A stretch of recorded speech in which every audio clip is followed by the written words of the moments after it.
അസ്സലാമു അലൈക്കും, നമസ്കാരം. സീറ്റ് കിച്ചണിലേക്ക് എല്ലാവർക്കും സ്വാഗതം. എല്ലാവരും സുഖമായിരിക്കുന്നല്ലോ. ഇന്ന് നമുക്കൊരു സ്വീറ്റ് ഉണ്ടാക്കിയാലോ. ഇന്ന് ഞാൻ ക്യാരറ്റ് ഹലുവയും ഐസ്ക്രീമുമാണ് കേട്ടോ. ഐസ്ക്രീം ഉണ്ടാക്കുന്നില്ല, ഐസ്ക്രീം വാങ്ങിയതാണ്. ക്യാരറ്റിലും എങ്ങനെ വീട്ടിൽ എളുപ്പത്തിൽ ഉണ്ടാക്കാമെന്ന് കാണിച്ചു തരാം. പട്ടിപ്പൊടി ടേസ്റ്റാണ്. വിരുന്നുകാരൊക്കെ വരുമ്പോൾ ഒന്ന് ട്രൈ ചെയ്ത് നോക്കാണ്ടി കേട്ടോ. അപ്പോൾ നമുക്ക് ക്യാരറ്റ് വീട്ടിലുണ്ടെങ്കിൽ ഉണ്ടാക്കിയെടുക്കാം. ഞാനിപ്പോൾ ഇത് 6 ക്യാരറ്റ് എടുത്തിട്ടുണ്ട്. അത്യാവശ്യം വലുപ്പമുള്ള ക്യാരറ്റ് ഒരു 3.5 കപ്പോളം ഉണ്ട് കേട്ടോ. ഗ്രേറ്റ് ചെയ്തെടുത്തതാണ്. തൊലിയൊക്കെ കളഞ്ഞതിന് ശേഷം ഗ്രേറ്റ് ചെയ്ത് ഇങ്ങനെ എടുക്കാം കേട്ടോ. ഇനി നമുക്കിതൊരു പാൻ അടുപ്പത്ത് വെച്ചിട്ട് കുറച്ച് നെയ്യ് ഒഴിച്ചിട്ട് നമുക്കിതൊന്ന് വഴറ്റിയെടുക്കണം.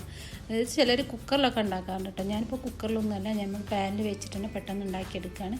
അപ്പോൾ നമ്മളൊന്ന് ആ ക്യാരറ്റ് അതിലേക്ക് ഇട്ടതിന് ശേഷം നമുക്ക് നന്നായിട്ടൊന്ന് വഴറ്റിയെടുക്കണം. അതിൻ്റെ ഒരു വെള്ളം ഒന്ന് വറ്റിച്ചെടുക്കണം. ഒരു 4 മിനിറ്റോളം ഒന്നിങ്ങനെ അതിലൊരു വെള്ളം ഉണ്ടാവില്ല, അതൊന്ന് വറ്റിച്ചെടുത്തതിന് ശേഷം അതിലേക്ക് പഞ്ചസാര ഇട്ട് കൊടുക്കുക. ഞാനിപ്പോൾ 1/2 കപ്പ് പഞ്ചസാരയാണ് ആഡ് ചെയ്തത്. നിങ്ങൾക്ക് മധുരം കൂടുതൽ വേണമെങ്കിൽ കുറച്ചുകൂടി ഇട്ട് കൊടുക്കുക. ഞാനിപ്പോൾ അതിൽ കണ്ടൻസ് മിൽക്ക് കൂടി ആഡ് ചെയ്തിട്ടോ കുറച്ച് കഴിഞ്ഞാൽ, അതുകൊണ്ടാണ് ഞാനിപ്പോൾ 1/2 കപ്പ് ഇട്ട് കൊടുത്തത്. അപ്പോൾ പഞ്ചസാര ഒന്ന് അതിൽ മെൽറ്റായിട്ട് ഇങ്ങനെ അതിലലിഞ്ഞ് ചേരും. അപ്പോൾ അതിൽ നിന്ന് കുറച്ചൊരു വെള്ളം പോലെ ഇങ്ങനെ വരും കേട്ടോ. അപ്പോൾ അതും ഒന്ന് നന്നായിട്ട് അതിൽ ഇങ്ങനെ കിടന്നിട്ടൊന്ന് വറ്റിച്ചെടുക്കുക. അപ്പോഴേക്കും നമ്മളെ ക്യാരറ്റൊക്കെ വെന്തിട്ടുണ്ടാവും. ഇനി നമുക്കിതിലേക്ക് കുറച്ച് പാൽ കേട്ടോ, കുറച്ച് മതി, ഒരു 1/4 കപ്പ് പാൽ. ഞാനിപ്പോൾ ഇതിൻ്റെ 1/2 കപ്പിൻ്റെതാണ്. അതിൽ 1/4 കപ്പ് പാൽ ഒഴിച്ച് കൊടുത്തിട്ടുണ്ട്. പാൽ ഒഴിച്ചതിന് ശേഷം ഒന്ന് നന്നായിട്ടൊന്ന് വറ്റിച്ചെടുത്തതിന് ശേഷം ഞാൻ കണ്ടൻസ് മിൽക്ക് ഒഴിച്ച് കൊടുത്തത് കേട്ടോ. കണ്ടൻസ് മിൽക്ക് ലാസ്റ്റാണ് ഒഴിക്കേണ്ടത്.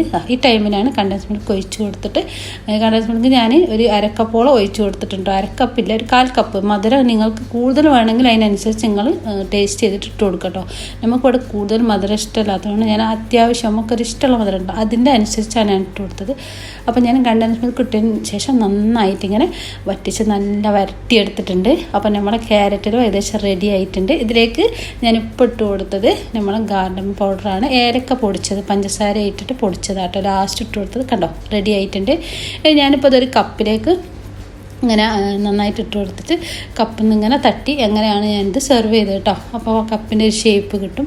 അല്ലെങ്കിൽ വിരുന്നുകാരൊക്കെ വരുമ്പോൾ ചെറിയ ചെറിയ കപ്പാക്കി അങ്ങനെ കൊടുക്കുമ്പോൾ നല്ല ഭംഗിയാണ് പ്ലേറ്റ് വെച്ച് കൊടുത്താൽ. അല്ലെങ്കിൽ വലിയൊരു പാത്രത്തിൽ ഇങ്ങനെ ആക്കി കൊടുത്താലും ഇങ്ങനെ സ്പ്രെഡ് ചെയ്ത് വെക്കുക. എന്നിട്ട് അതിൽ നിന്ന് ഇങ്ങനെ നമുക്ക് കോരിയെടുത്ത് കഴിക്കുകയും ചെയ്യട്ടെ. ഐസ്ക്രീമിൻ്റെ കൂടെ കഴിക്കുമ്പോൾ അടിപൊളി ടേസ്റ്റാണ്. അപ്പോൾ എല്ലാവരും ഒന്ന് ക്യാരറ്റ് ഹലുവ അങ്ങനെ ഉണ്ടാക്കി നോക്കുക. പിന്നെ നിങ്ങൾക്ക് നട്ട്സ് ഇടണമെങ്കിൽ നട്ട്സ് ഇട്ട് കൊടുക്കുക കേട്ടോ. ഞാനിപ്പോൾ നട്ട്സ് ഇട്ട് കൊടുത്തിട്ടുണ്ട്. അവിടെ ഇഷ്ടമില്ലാത്തത് കൊണ്ട് മുകളിൽ മാത്രം കുറച്ചൊരു പിസ്ത ഒന്നിങ്ങനെ ഡെക്കറേഷൻ ചെയ്ത് കൊടുത്തിട്ടേ ഉള്ളൂ. അല്ലാതെ നട്ട്സ് അണ്ടിപ്പരിപ്പൊക്കെ ഇട്ട് കൊടുക്കാറുണ്ട് ചിലർ. അപ്പോൾ നിങ്ങൾക്ക് ഇഷ്ടമുണ്ടെങ്കിൽ അതൊക്കെ ഇട്ട് കൊടുക്കുക. ഇപ്പോൾ ക്യാരറ്റെല്ലാം വീട്ടിൽ എളുപ്പത്തിൽ ഉണ്ടാക്കിയെടുക്കുക. അപ്പോൾ എല്ലാവരും ഒന്ന് ട്രൈ ചെയ്ത് നോക്കുക. ഈസിയാണ്. അപ്പോൾ നല്ലതല്ലേ, ക്യാരറ്റ് നല്ലതുമാണ് കേട്ടോ, ശരീരത്തിന് നല്ലതാണ്. അപ്പോൾ പഞ്ചസാര ആണ് നമുക്ക് കുറച്ച് ഡേഞ്ചർ. അപ്പോൾ കുറച്ചൊക്കെ പഞ്ചസാര കുറച്ചിട്ട് കുറഞ്ഞ മധുരത്തിൽ ഉണ്ടാക്കുക. അപ്പോൾ അടിപൊളി റെസിപ്പി ആയിട്ട് വരാം. Bye.